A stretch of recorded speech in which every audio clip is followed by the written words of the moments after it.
It's day 6 of London Craft Week, and we're very excited. We have Violaine Verry here with us today. The title of the conversation is De-Digitalising Creativity, and there's a lot to uncover just from saying that. I mean, this is the talk I've personally been the most excited about having, because not being a maker myself, I only know the stress of being in a digital world where, you know, the office job and just being consumed by what's happened in society with computers and whatnot.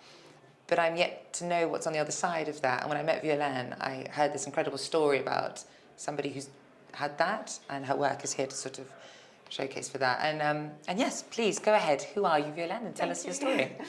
I'm French originally. I've been here longer than I ever lived in France. I'm a confused French. That's how I sort of describe myself. I also lived in Germany as a teenager. So it's a bit of a mishmash of different places that I could call home. London has been my home for the longest time. And I'm originally a graphic designer and art director. So I have spent most of my life glued to a desk with deadline, budget, people screaming down the phone, I need it now, or I need it yesterday. And it's all very exciting, and it's a creative profession, and I've always loved my job, but more and more as I got older, I liked the culture less and less, because you know, you do this for 20 odd years, and then you find yourself feeling a bit empty. And the late nights and all of that. So some big things happened in my life about 4 years ago. There was a sudden big grief and a difficult situation at work. And so I took a sabbatical and went traveling. I went to India. And I took evening classes in a pottery studio for a bit of just for fun, just for doing something for me rather than for a client and for anyone else. And that distraction, the time away from thinking about work, it was like going on a holiday from my day-to-day life. It was quite something. The first time I touched clay, I found it was pretty much like a eureka moment of, this is amazing. I sometimes think I probably relate to children on a sandpit. So, you know, you just play. There's no agenda, you just play. So I play with clay. That's my thing. That's brilliant, actually, because that's what I wanted to ask. You know, how did you come across clay? Because I know from knowing you, there is this relationship with it, and it comes from, I guess, using your hands all of a sudden in a different way. Yeah. And just sensually, and it's, I guess, the fun fact that we feel guilty for having sometimes in our jobs, that it can be a lot of fun in what we're doing. You have, so your journey starts with clay, and from that you just developed this amazing, I guess, at that point, hobby. Yeah. And to point it's a very, I'd say, evolved hobby. And you go into teaching. How did that come about? And was that part of the plan when you... No, there was no plan. The plan was take a break from work and explore. And having explored, I found, wow, this was pretty exciting. And I got hooked, and then the pandemic hit, and I found that I had no income because all possibilities of freelance work in the early throes of the pandemic stopped. And yeah, no income and a mortgage to pay, and also no contact with people, because even though we were, you know, clever about doing our permitted daily exercise with maybe a friend at a safe distance, nonetheless you weren't hugging your friends, you weren't doing the things you might have done normally. And then when we came out of lockdown, I was offered to teach in a local studio, and I just sort of, in this movement of saying yes to things rather than, oh no, I can't possibly be a teacher because I'm just a hobbyist, I just said yes, and then went, eek, what am I doing? And well, I love pottery and I love people, so it's just basically combining meeting people in a time where you weren't really socializing much. So it sort of anchored my practice of pottery. It helped me develop a language around what it is that we do when we put our fingers in the clay. And it's been really quite helpful in evolving my own practice. Healing too, there's lots of healing elements towards it too. Yeah. And I think that sense of community that comes with craftsmanship is something I didn't expect when we started Vigour and Skills. We wanted to create a community, but it was very much already there amongst leather workers, ceramicists, basket weavers, glass blowers. It's really incredible to see it and be part of it. And for us even, it's been a very healing process just developing Vigour and Skills. So teaching, wasn't part of the plan, but you took it, which is very exciting and brave. Is the people that come to your classes, have you seen a type that comes to your classes? What is it, a cauldron of, who are these people that then find you? They're all people like all of us, desk people mostly. Really, desk people. Who are looking for a bit of fun outside of work, and they've come to a pottery class. Pottery is really trendy at the moment, so there's a massive revival. We can tell, yeah. And particularly, so I live in East London in Hackney, and I think we have the highest concentration of potters in the whole of the UK. Really? Yeah. And so people come to Hackney to try pottery for a couple of hours. And I start the class introducing the owner of the studio and a little bit about her, and then I tell them, well, I have a parallel story, this is my second career. And I tell them about the magic feeling that happens when you work with clay. You're reconnecting your senses. It becomes a physical endeavor. When you work at a desk, it's mostly an intellectual process and visual, but your body is just sitting on a chair. Whereas when you work with clay, your whole body goes into it. Physically, yeah. So. All those people nodding along, tell them if you feel you're a bit, been stuck at your desk for a long time, this is your chance to really explore and really, let your hands feel what you're experiencing right now. And I can see from when they arrive where they're a bit nervous to an hour in, they're all really chilled. Sometimes the whole class goes really quiet because they go in the zone. This is really lovely. Some classes are a bit more lively and sociable, but I can really see the evolution in the group dynamics of how people relax and really get into it. I can imagine you gave a really good visual there, being a sort of class of people getting to know each other in that moment of quiet when everyone's just, you're in, and everyone's doing their piece and getting. You said to me once that there's this wonderful aha moment people have in your classes where you can see they've started something and there's this moment going, oh my gosh, I get it. This is, that's wonderful feeling, isn't it? Yeah. And also they come in thinking, oh, what am I going to make? Am I making a cup? Am I making a bowl? And I try to distance them from this instinct we have of being productive. So there you go, there's people nodding along here. Yeah. So we live in this world where we have to be fast and furious, particularly in London, and productive. That's above all, you have to be productive. And when you start something for a hobby, you don't have to be anything. You can just experiment, and that's very freeing. So I encourage people because I see their sort of mental space. They come in, I want to make a bowl. I want to, make, a vase. And I encourage them first to, later they can make something specific. But to start with, I really like to encourage people to just experience what clay feels like, how you impact on the clay, and it just brings the energy to a different space.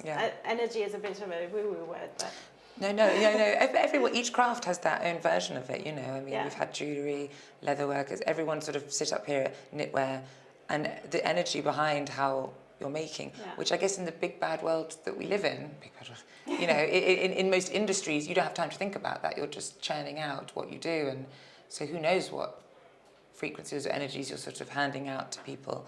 And you're making for other people, whereas when you're making for yourself, doesn't matter what your stuff looks like. Obviously if you're trying to make money, that's a different ball game, but when you start off and when you're just coming to a class, there is no agenda other than you having a bit of time off from anything else that might be going on in your life. And it was particularly palpable during the pandemic where people hadn't been in groups for a long time. might have not hugged their friends, and suddenly they're massaging clay, you know. Do you think this community that you've felt since, you know, the classrooms and the class, it's a vital ingredient to craftsmanship? Yeah, it doesn't really exist without the community. I mean, I think that's probably my take on it, because I thrive on having good people around me. Yeah. Some people like to be more solitary. I know that some people find being in a communal studio quite distracting, because it's harder to shut yourself off from, you know, what's going on around you. But yeah, I've always been quite community minded, so it works for me. And there's now a community of students, which I find really lovely. And I remember fondly how I took classes with teachers who shared, you know, their own pearls of wisdom, and they're important people to me now. Absolutely, those teachers. Going back to you and your work, though, can you tell us a bit about these pieces here? Yeah. So I mostly throw on the wheel. Occasionally, I hand build as well. Throwing on the wheel is very technical. You have to be super precise. I'm myself naturally quite a precise person, so when I feel I need to be a bit more random, I go and do some hand building, because it's really helpful. But I absolutely love throwing on the wheel. Most of my work is stoneware, so it's fired in an electric kiln at high temperatures. But I've also been experimenting with alternative firing techniques. This is a raku firing technique. It's originally Japanese, I believe. But what we do in the West is probably called Western raku, I think, so it's slightly different. So this is fired outside. We fire it in a gas kiln, without going too technical. It goes up to 1,000 degrees, and then we take them out of the gas kiln when they're piping hot, and we plunge them into containers full of sawdust and newspaper, and everything goes up in flames. Yes. And I was doing a raku firing yesterday, and then I went on to teach a class. And it's I actually inhaled some smoke, and you can smell it. This is the baby of the group. This one arrived today, and I had a smell of it earlier, and I can still smell it. I can taste it, and it's quite yummy. But I can imagine that has to really sit outside for a bit before you. I slept all night with this really strong smoke smell in my lungs. But so really quickly, I completely fell in love with the technique, because there's something really incredibly magical about playing with fire. When you have an electric kiln, you turn it on, you hope everything goes well, because things can go wrong, but you come back and then you open your kiln and see if it has gone well or not. Whereas with this process, you're sort of throwing magic at it and see what comes out. And the other wonderful aspect of it is I tend to not decorate my work very much. I'm pretty much a minimalist. I think that comes from my design background as well, where we tend to say less is more. And the decoration on here kind of happens by itself. I have no control over it, other than if I want a bit more smoke, then I chuck more sawdust at it. And so the crackle is created by this white crackle glaze. So I know that it's going to crackle, but I don't know how much. Some of these vessels, like there's very little crackle on here, but the glaze was thicker, so it's created some sort of interesting, I call this moon-like surface. This one, almost sparkling, that one. Yeah, actually, so these are all effects from the carbon reactions. So you get some metallic effects, and they may evolve over time. We don't know. So it's the randomness of it is beautiful, because you just. You know, what I get back in return is a total surprise, and sometimes my mind has had to adjust to what was coming out. So, you know, when you, in graphic design, you know, you're aligning pixels, you do something and you're very much in control of what happens. Here, it's kind of, well, let's see what happens. And sometimes my expectations were over there, and the result was in a completely different direction, and my brain had to adjust to this new thing of going, that's not what I imagined. And there was a real sort of shift in, okay, I'm going to let it sit here for a while and then come back to them. And then it's actually when I photographed these vessels that I started really seeing all the sort of different textures on them. And I really found a whole little story of, that's why this the series is called Landscapes, because I started seeing landscapes in them, from lunar landscape to networks of roads. I love that though. Yeah. Because it's almost like a faulty come good, you know what I mean? Yeah, It's not what's yeah, supposed to happen well, to it, you sort of, but it's some of something it really is good supposed to happen, but you don't know what is Yeah. exactly supposed to happen. And yet, as random as you say it all is, I think you have a very strong style. Like, I would notice a Violaine, one of your pieces, you know what I mean? You don't know what's going to happen in there, but there's So definitely... this series is very much, so I love the black and white, a strong contrast. There's strong shapes, because my glaze is, in itself, it's quite a simple, you know, it's a white glaze, but it's crackling and the fire does its thing. But I wanted strong shapes and then let the fire do the rest. So Yeah, well, definitely, that's definitely accomplished. What advice would you give someone now stuck in a digital professional world? Not that they necessarily, but you know, they're looking for that balance. What advice would you give them? You know, what advice would you have given yourself? Get away from the computer. Yeah. So, you know, I don't want to be dismissive of our digital lives, because of course not. We survive on it to a point, you know. Also, as craftspeople, we connect. So a lot of us use Instagram a lot, and it's worked really well for connecting with people who aren't in your little East London bubble. Definitely, yeah. That's also how we initially... That's how I found you, and how we found all our makers, actually, was, you know... Social media. Yeah, social media. But the scrolling for hours or working at your computer is limiting in some ways. So if you get out there and sign up to classes, you're going to experience it'll take you out of your comfort zone, and that's already it creates an interesting shift in your brain.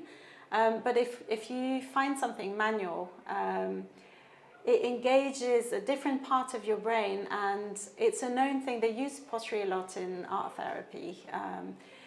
If your hands are busy, your mind is disengaging from your whatever troubles you, your long to-do list, or whether something big is happening in your life and it's overwhelming.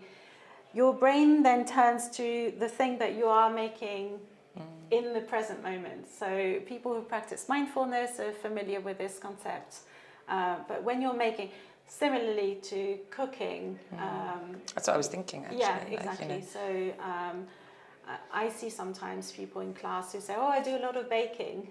And I can see they've got that dexterity. And then I see other people who are not manual at all, and they're really lost. They can, I tell them to roll the clay into a sausage, and they can't do it. This is stuff that children in kindergarten do very naturally, and as adults, we completely disconnect from using our hands. It's incredible, actually, because it's a huge part of our first stage of development, actually, as children. Not to go too off topic here, but I know from watching children at nursery school, those first movements with the hand, the teachers have their eye on it. And they will say, they will from that be able to see neurologically a child's development with just holding a fork. Or so why should that stop? It's something that we should not be stopping or blocking in our lives. I'm there spreading the gospel.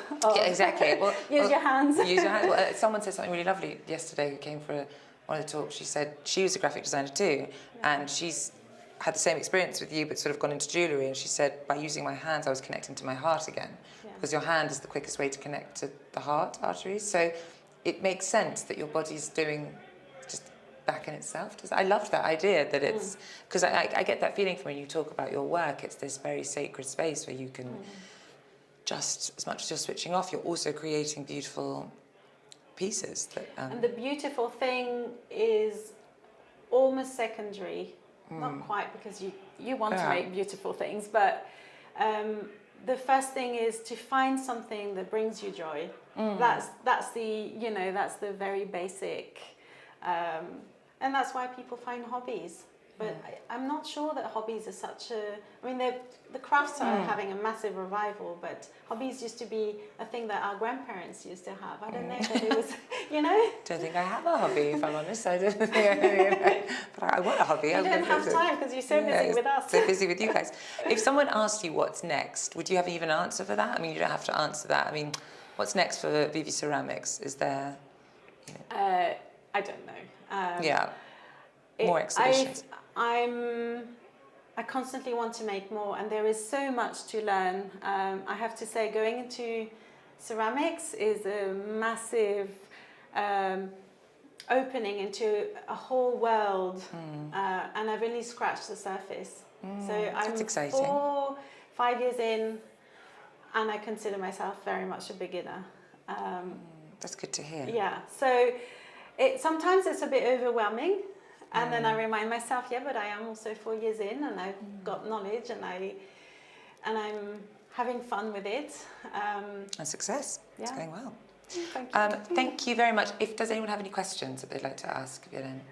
No? No? Good. Thank you for coming. Thank you, Violaine, for your story. Thank you for having me. And that's it. Day 6 of London Craft Week. Thank you.